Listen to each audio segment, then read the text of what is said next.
tend to get a little bit opinionated from time to time and don't seem to be capable of shying away from expressing my opinions. And today is no different to any other day in my life where I get a bit mouthy about certain topics. So it got me thinking, though, about the feelings of discomfort and feelings of second guessing that seem to always accompany the expressing of an opinion whenever I do it. And I was thinking about this. I was thinking about, where does this come from? Why do I always hesitate? And it might not look like I hesitate, but I absolutely do hesitate before I express an opinion, especially if it's potentially controversial. So if you've missed it, on my Instagram and Facebook pages today, I have expressed some fairly strongly worded, maybe, I don't know, opinions about the woman at the centre of the allegations against the Attorney General. Her name is Catherine Thornton. I feel very strongly that her name deserves to be heard and her voice deserves to be heard. And I expressed why I felt such strong feelings in that post. I came away from, I agonised over every word in that post.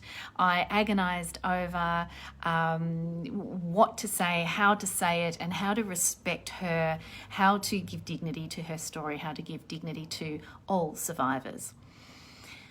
That's not the purpose of this video, though. The purpose of this video is to give you courage to find your voice, because no matter what opinion you have, no matter what vocal activities you engage in, it doesn't make you a bad person.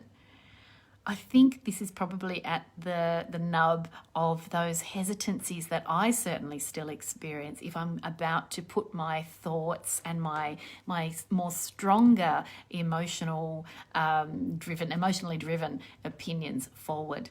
I do stop and think. I do wonder, am I just being, I don't know, emotional, as if that's a bad thing. So I think about, the era I grew up in, where children were pretty much expected, not always, but expected to be fairly much seen and not heard.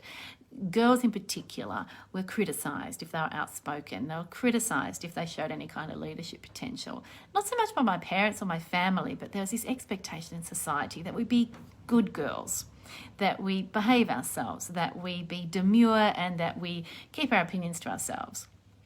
And I've spent a lot of time as an adult learning how to have a voice, learning how to express an opinion, learning how to construct an argument. These were things I had to learn to do. And it didn't really feel like others, blokes, had to learn how to do these things. Maybe they did. I can't tell because I'm not a bloke, so I don't know what it's like to grow up as a bloke and spew your opinions out all over the place. But it just felt so much easier for them. I remember being in high school and there was a girl called Susie who I really, really loved. She had the most raucous laugh and was so lovely, but also very, very popular. And so I always sort of sat and admired her quietly and looked at how confident she was. In fact, there was even a time where I tried to emulate her laugh. Like I tried to laugh like Susie did. But she seemed to me like she was so confident all the time. And years later, I spoke to her about that, and she was like, oh my God, no, I was shit scared half the time. And I would just laugh to cover that up. So, for me, it was about observing others. It was looking at people I admired who were outspoken and watching that the sky didn't fall in when they expressed an opinion, seeing that they could actually articulate something they felt strongly about without seeming to look like the world was going to fall in around them if they dared express an opinion.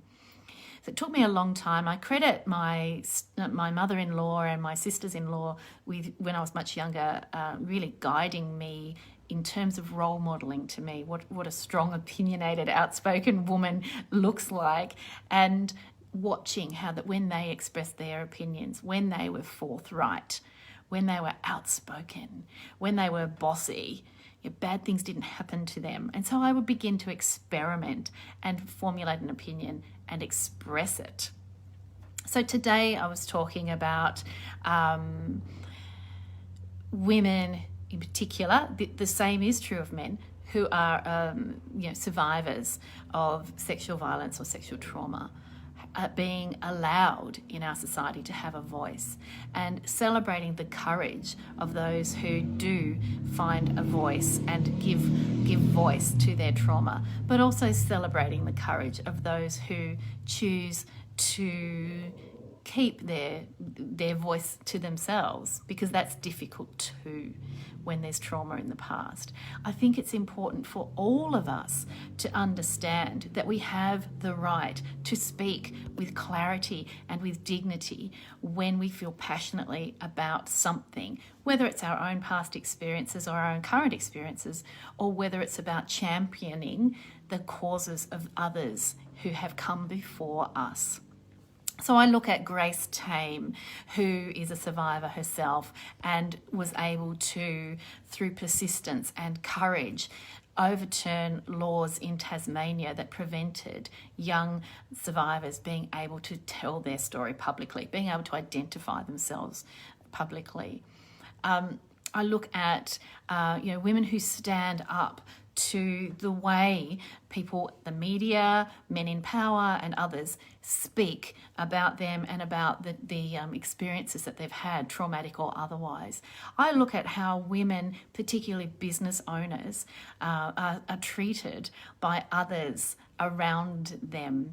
How many times have I spoken to women business owners who still in this day and age are asked for their husband's financial details in order to secure a business loan that their husband has nothing to do with? For example, those things shouldn't be happening, but those questions still get asked of women in business. So yes, I'm a feminist, and so should you be. We should all be, men and women together, advocating for each other, looking out for each other, ensuring we all have access to the same opportunities, the same respect, the same dignity, no matter what our background, no matter what experiences we've had, and no matter what we choose to say about that. Now, obviously, that assumes we're coming from a place of respect when we speak, and we're coming from a place of goodwill when we speak, but we must be allowed to have a voice. As a psychologist, as a mental health professional, there are all sorts of rules around how and what I can say on social media about the work that I do. Obviously, confidentiality for my clients is, without question, the most fundamental premise of what we do.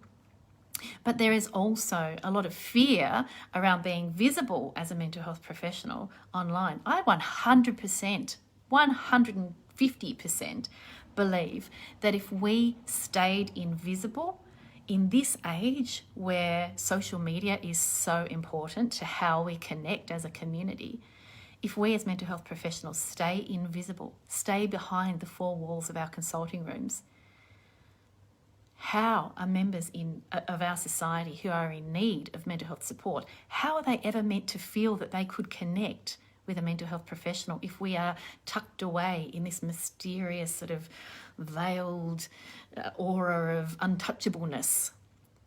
We can't stay silent in our community, whether it's about politics, whether it's about feminism, whether it's about victims' rights, whether it's about race, whether it's about sexism, no matter what it is. If we don't step up and own our opinions and share our opinions, we don't normalise dissenting voices. And that's what we need to do. We need to live in a society that normalises the right to dissent, the right to disagree, the right to share an opinion that is other than the status quo. Naturally, that assumes we are coming from a place of respect for one another and for one another's rights and opportunities. But we must be allowed to do that. So I will probably still hesitate when I hesitated to do this live stream. I will probably still hesitate when I do post something in a public forum that may be considered a bit controversial or a bit outspoken or a bit difficult woman-ish. But I'm still going to do it, and so should you.